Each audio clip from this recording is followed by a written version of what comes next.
about this event today.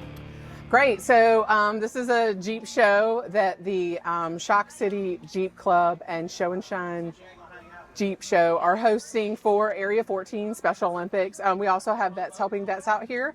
They're doing a 50-50 raffle, and proceeds from the 50-50 raffle will go from them. We have lots of really cool raffle gifts that have been donated from local businesses here in Anderson and the surrounding area that will be given away today. Raffle tickets are $1 a ticket or $20 for $15. To enter the Jeep show, it's $20. And if you would like to be a vendor out here, you can come out, set out your tent, and that's $30. AJ's Bar and Grill is hosting us in their parking lot. They're also giving a generous donation back of 10% of all food proceeds from today. So, how important are events like this to funding what the things you guys do? wow. So having the community support is amazing. These types of events help us fund our 13 year-round sports. And then we also host several community activities such as the Trunk or Treat, our Christmas party. We have a You Are Beautiful beauty pageant that are for males and females. And it's really imperative. So we rely heavily on donations, and having the community out recognizing our athletes like this is wonderful. One of the awards today is Athlete's Choice. So we have several of our athletes coming out today, and they're going to be deciding which Jeep is going to win their award. So that's really cool. For people who don't know much about Special Olympics, what do they need to know? Oh, wow. So we are year-round. We do host an annual spring games every year, which people are very familiar with. For a lot of our school-age children attend that event. But we host 13 year-round sports. Ages 2 to 8 can compete in our Young Athletes program, and then 8 and up compete in our traditional programs. And there are steps for all of our sports for our athletes that are not ready to compete on team levels. But it builds a great sense of community for our athletes and for our parents. And it's wonderful for our community to see our athletes and what they contribute. And for people who couldn't make it to this event, how can they support the work that y'all do? Oh, great. So you can follow us on Facebook. We're Area 14 South Carolina Special Olympics. On Facebook, we post heavily on there. If you can shoot us an email at area14sosc@gmail.com. And we can hook you up with a Venmo code and our address if you would like to send a check that way. And then we also have a physical office location down at the old McCants School Building. We're the front side of Meals on Wheels. And you can come and ring our doorbell, and we will gladly let you in and introduce you to some of our athletes. Great. Perfect. Tell me why you're involved in this today. Why did you spend your Saturday doing this? I retired from the fire department about 9 years ago, and sort of started looking for something to do, worthwhile to help people, and joined the Jeep Club. And we've stayed in the Jeep Club a while, and then a friend of mine, Stephanie, and we decided to start our own club. And every weekend we're out here doing something. We're at shows or benefits or churches, and every now and then we go riding for ourselves. But mainly we go out to try to help people. That's what the Jeeping community is all about. Yeah, for people who don't know much about that, tell them what the Jeeping community is about in the Jeep clubs. I see them around, but I don't know that much about them either. Well,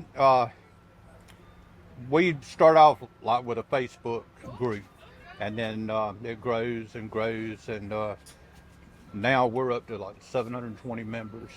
And then we get together usually every weekend. Our club is very active, and do things to help people. And how did y'all choose Special Olympics as one of y'all's groups y'all wanted to help? Well, we've got really several charities that we work with.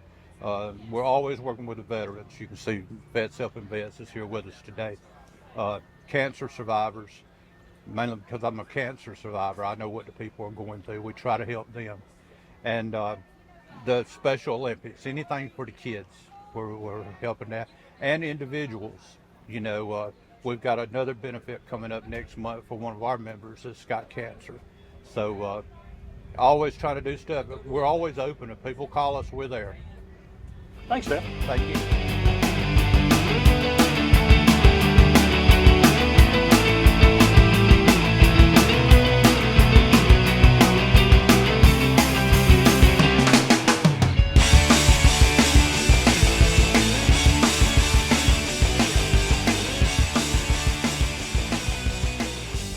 And Frank, how'd you get involved in Vets Helping Vets? A friend of mine told me I ought to come up and go to one of their meetings, and I did. They had about 30 people in, and that was in 2018.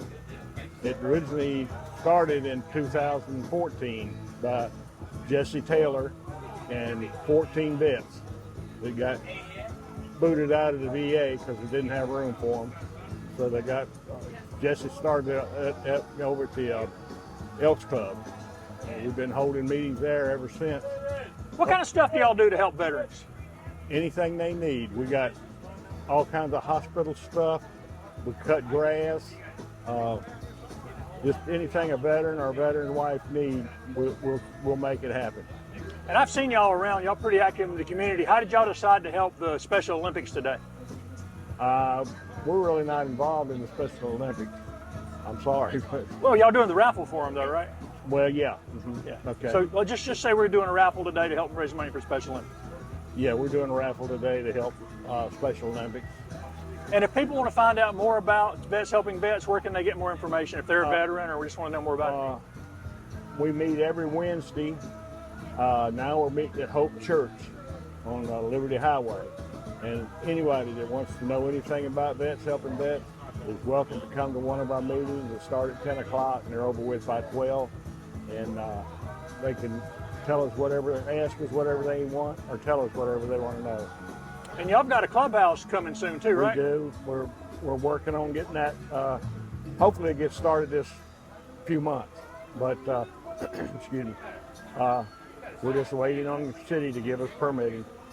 And we're looking for volunteers to give us stuff like concrete and asphalt, things of that nature. We already have our building.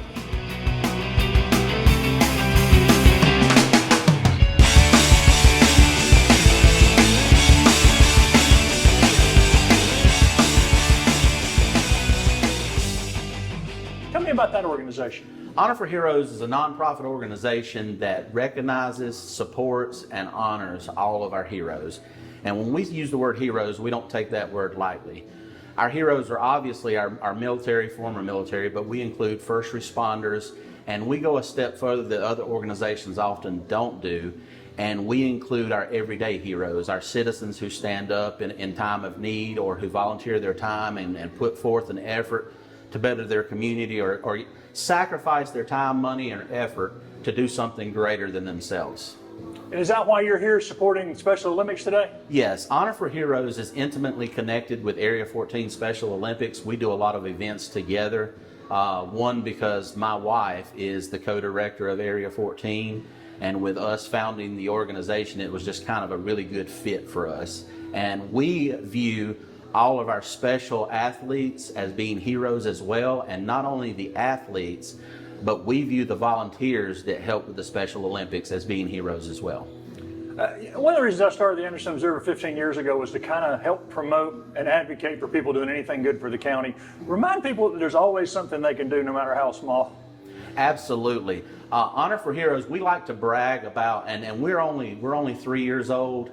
We're not as old and established as other great organizations like Vets Helping Vets here in Anderson. But we do work with other organizations, and we like to brag about the fact that we take on tasks that are very small or very large.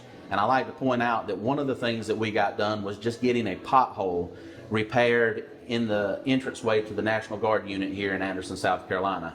We took on that project and got it done, but we're also working with people all around the world and in Italy, in Texas, and other places to bring home the remains of 25 of our soldiers who have fallen on April 30th, 1945, at Lake Garda, Italy. We had a duck go down, and all hands were lost except for one who was a lifeguard. And those remains and that wreckage still sit at the bottom, about 900 foot down at Lake Garda. So we actually work on that, trying to bring our service members home. So nothing is too small or too large for us to take on when it comes to honoring our heroes. And where can people find out more information about your group? You can go to www.honor4heroes.com. Again, that's www.honor4heroes.com. We have a presence on Instagram, Facebook, a small presence on TikTok, And we've got a lot of big things going on. We've got a lot of things that's about to come to the public's eye. So anybody that can help out in any way, we greatly appreciate it. We need to show our heroes how much they mean to us and that the sacrifices that they make for us matter.